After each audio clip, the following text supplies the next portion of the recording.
prefab building on the Big Island on the Kona side? Is there such a is anything going on with prefab building? I guess it depends how what exactly you're talking about. We do have companies like HPM and Hansador who sell packages. So they basically have 12 different designs of homes, and you can buy all the material in a package, and it makes you have limitations on design, but you save some cost on design, and you save some cost because they at scale buy the materials cut to the right specifications, and so there's that's one way to buy, which can reduce the cost. In general, this is the advice I give people who are looking to build whatever you're looking to build, is in the past 8 years or so, the construction industry has been strong and it's been busy. And a lot of the contractors here, even the small contractors, have been busy and then have higher end projects to work on. So it can be expensive. Scott mentioned $200 to $400 a square foot. That's definitely here. I usually tell people plan $200 to $300 a square foot just for a regular house. If you end up doing something kind of extraordinary or use higher end materials, you could definitely exceed $300 a square foot. So it's one thing to save money on the prefab materials. It's another, to find a contractor that can do it and get the permitting done. There's a lot of issues with actually building. It can be a 12 to 18 month process.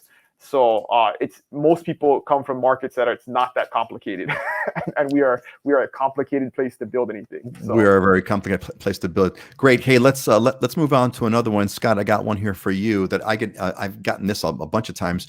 Are there tiny homes or communities of cabins with smaller square foot on Oahu, not looking for cheaply built, but well built with strong HOAs? Tiny homes, cabins. No, I mean, you're going to see that more on the individual doing it, not a full blown development. The big developers, D.R. Horton, Eva by Gentry or Gentry Homes, Haseko, they're doing bigger stuff. Castle and Cook's getting ready to bring up Koa Ridge later this summer. That's going to be a new development project, but they're not going to be tiny homes. It's going to be one-offs. And I'm actually looking at doing that in the ADU capacity, accessory dwelling unit. We're going to be doing some of those, some cool ones. A good buddy of mine actually won an design award for it over in Volcano. He's got a really dynamite one, but that's on the Big Island, and he was doing it for vacation rental. He got the vacation rental permit for it, and things changed. So Dylan, you had something to say about that. Yeah, there's two dynamics here. One is people, in my opinion, are not doing it from a community standpoint, because especially on this island, it's pretty much the same on all of them. It's extremely expensive, going back to development, to take a 20-acre piece of land and then split it up into 60 or 70 individual lots. The process to go through that subdivision, the amount of infrastructure you have to put in, water, electric, different things, the cost of the land gets so high that really you got to build a big, expensive house in order to make any profit on the sale end. And so people aren't looking to build a super small, inexpensive home, because it's still going to cost an extraordinary amount to get the land to a place where you can do that.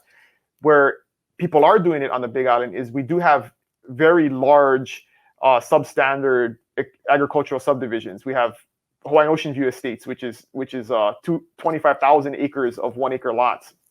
I think it's been said that it's the biggest private subdivision in America, and you can get an acre of land there for $10,000-$15,000.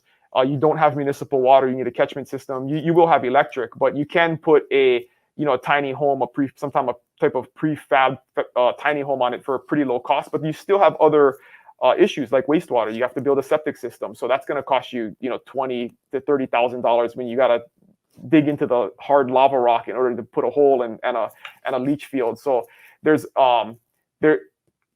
if somebody had cracked the nut how to do this cheaply, somebody would have done it by now, and nobody's figured it out.